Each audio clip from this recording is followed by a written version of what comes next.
Hi everyone, it's Don and I hope you're having a fantastic week. Well, I just put out a video about 10 tips for first-time cruisers and really for anybody, just things that you should take into consideration going into 2019. Well, I thought I'm going to bring out another video and this time I'm going to tell you 10 things not to do on your cruise.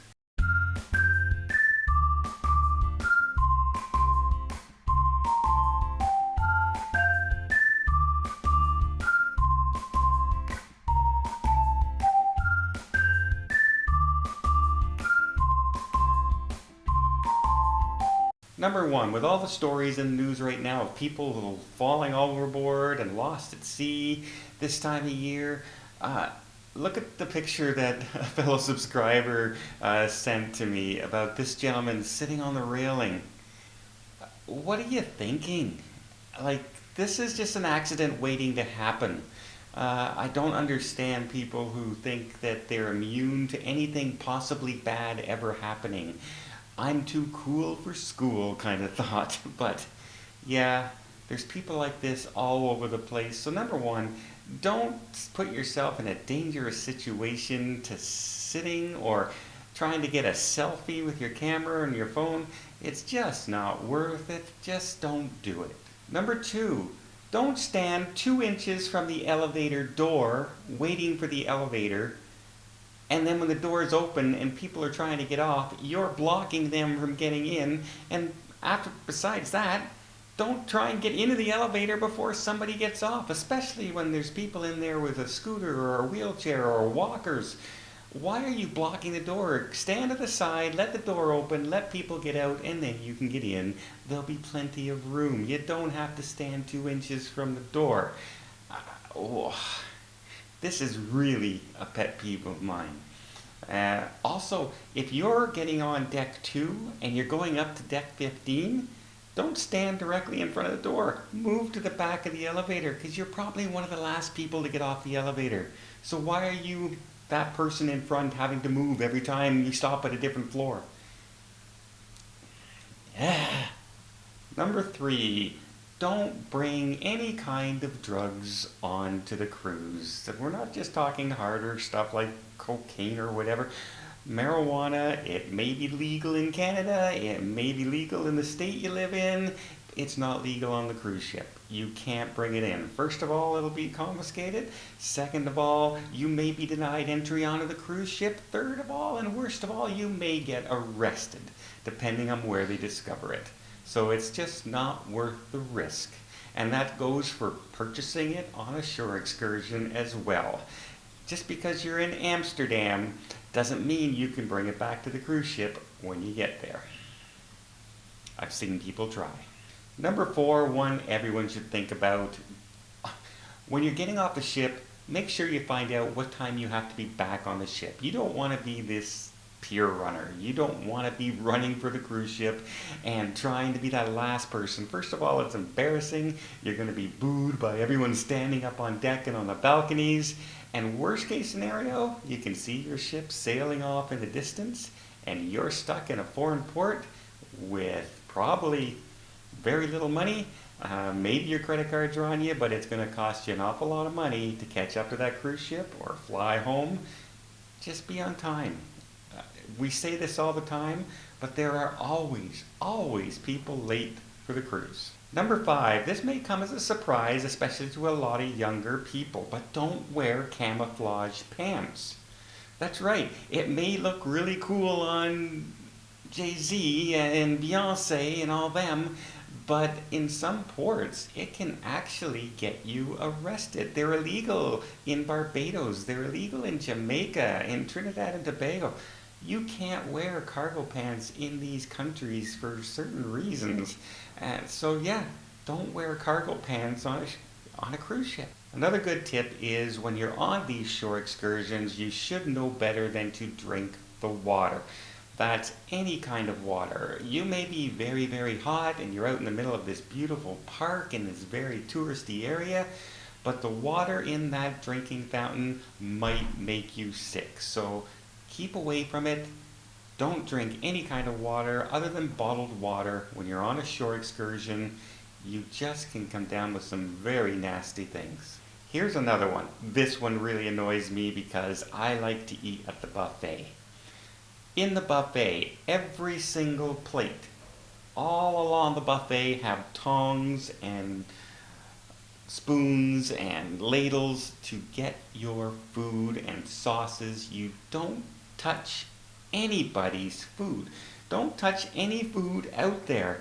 I went on the Queen Mary 2. You would think the Queen Mary 2 would have some very experienced cruisers and very, etiquette prone cruisers. Well, I just was going up for some bread, and on the bread area they have all these slices of bread and they're all lined up one on top of each other. And this person comes in with their hands. There's a tong 2 inches from his hand. He actually has to reach around the tong to get at the bread.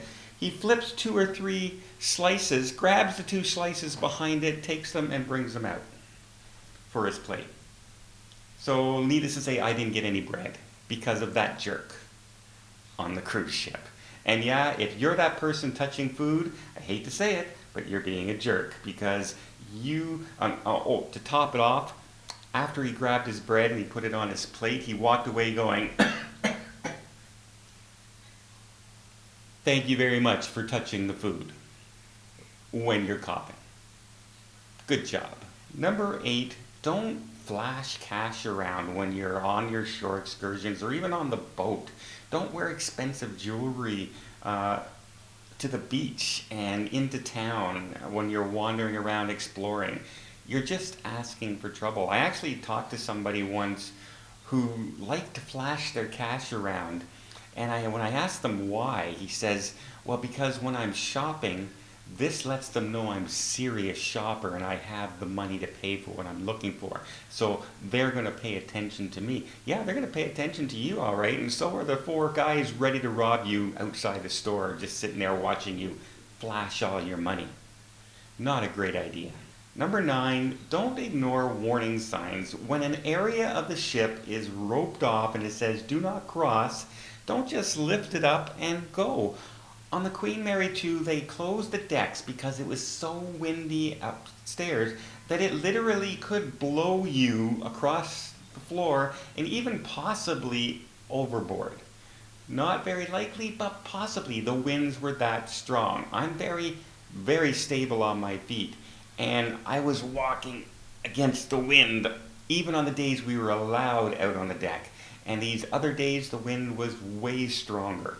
But I saw this guy lift up the rope, push the door open, and go out onto the deck. And like he had to do this to get the door open. What are you thinking? Do you want me to have to be reporting about you in my next Man Overboard cruise story? Don't ignore those signs. They're there for a reason. Normally, they're there for your protection. And lastly, this one can be hard to do. But try your best to ignore that person who is always looking to complain.